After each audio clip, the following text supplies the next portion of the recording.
Hello, I'm Ryan F9 and this is my favorite riding denim.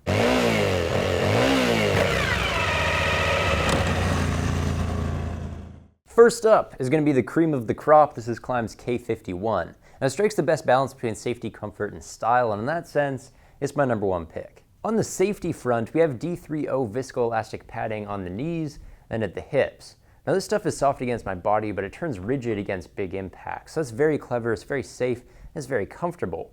And then this tailbone piece at the back is going to be Poron XRD, and that has an absolutely massive impact absorption while still being breathable. Plus, it's more comfortable to sit on than D3O, which is probably why Climb used it for the butt bone. Still looking at safety, we have Kevlar sliding zones all around the back on the seat, and then down the thighs and at the knees. That's about the most protection that you'll get from a riding jean, but Climb also infused the exterior denim with Cordura because it's Climb.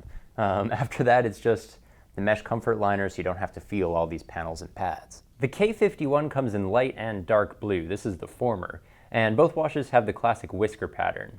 It's a typical 5-pocket design, 2 in the front, 2 in the back, plus 1 hidden change pocket. The change pocket is absolutely massive though, and I'm not sure why.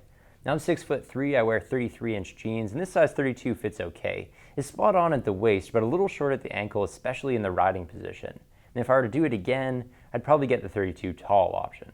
For a full suit of armor, I'm surprised by how little it shows. I mean, you'd scarcely be able to recognize that this were a riding jean, and even from in here, it feels about as comfortable as a regular pant. Maybe that's why they cost $400. Now, I can get a similar level of protection for a lot less money from the Ikon Overlord, and this guy is just north of $200. As you can see, we have the exact same D3O knee protectors in this pant, and although it might look different, the abrasion resistance is very similar to the Climb as well. On the seat and the knees, this is an air mid layer. That differs from Kevlar by registered trademark, but not a whole lot else. Then on the denim, Climb added Cordura, while Ikon just added more denim. I mean, this is 14-ounce heavyweight stuff. It's going to be a little bit sturdier than your average fashion pant. All that to say, the Overlord tumbles well. I'd probably rather go for a long slide in the K51, but not by much. One safety downside is that I have no hip armor in the Overlord. But these rigid TPU knee sliders are an upside, so it kind of equals out. I will say that the Overlord is not as comfortable to walk in, largely thanks to these hard parts. With the stretch paneling above the knees though, it is all right in the riding position. Until it gets hot, that is. I mean, there's no mesh liner in this guy, so it is a little bit itchy and sweaty against the skin in the middle of summer. Fitment-wise, the Overlord is bang on at the waist, but kind of weird everywhere else. It's narrow at the upper thigh, almost like a slim fit, but then it goes super wide below the knee. I mean, that works great for wearing the cuff over motorcycle boots, but it also means that I look like a bell-bottom hippie when I'm off the bike. I'm not a big fan of the bright stitching either.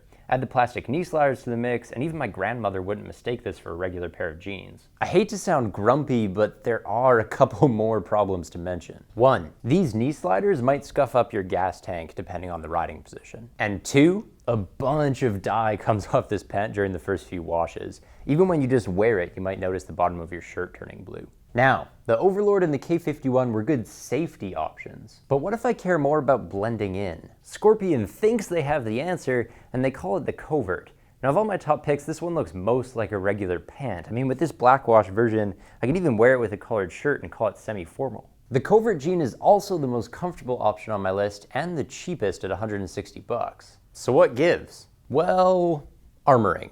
I mean, you see these pockets here for knee and hip protectors? They're empty. On the plus side, I do get full Kevlar lining from the waist down to the knee on the front and back, 14-ounce denim everywhere else, and then a mesh liner to keep everything comfy. There's just no armor coming off the factory line. So the Covert slides well, but it bumps like crap. Fitment-wise, I normally wear size 33 jeans, and this 34 is just a little roomy.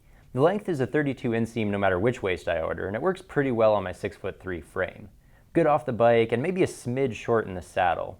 If I put some knee armoring into this guy, my ankles would definitely be feeling the breeze though. I should mention that there's also a pro version of this pant, which comes with Cordura denim and the reflective accents on the cuff, but it costs $60 more, and to me, honestly, it's just not worth the jump in price. Now, all the pants that we've seen so far have had a standard fit, but as a sport rider, can I do better? Yes! If I have $370 to spend, then the Alpinestars Rifts denim pants are way better for sport bikes. See all the different panels on here? Well, they form the same articulated fit that you'd get from an A-Star sport pant.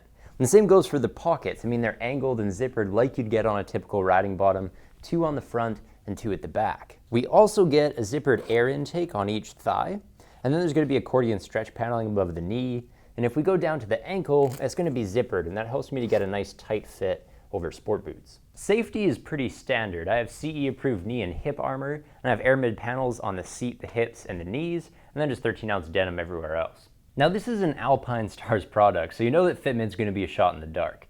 I'm 6'3", I wear size 33 jeans, and this 34 is way too big at the waist. I mean, it feels like a 36.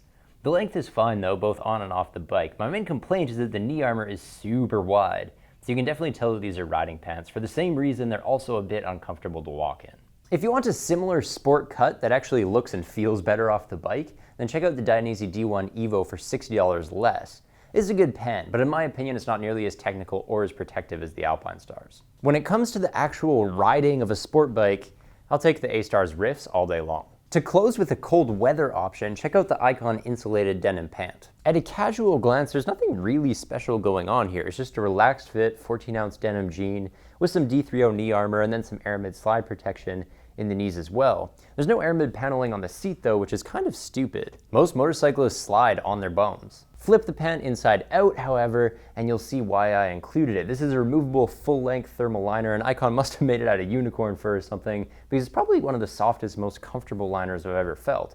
It's warm too. Before you run out and buy this, however, let me give a couple warnings. For one, it's essentially just an Ikon hooligan pant with an insulated liner and an extra $30 on the price tag. So if you already own a pair of long johns, just wear them under the hooligan and save yourself $30. Also beware that once you take the thermal liner out, well, this pant isn't exactly comfy. It has no mesh liner, so I feel every single inch of the rough denim. Fitment-wise, the Ikon insulated pant runs a bit small at the waist. I normally wear size 33 jeans, but this size 34 is quite snug. The overall length is good for my 6'3" frame though, whether I'm walking or riding. And unlike that previous Ikon Overlord, I don't have any weird bell-bottom action at the cuff. It's baggy, but it's normal. And that's it for my favorite riding jeans. Thank you guys very much for watching.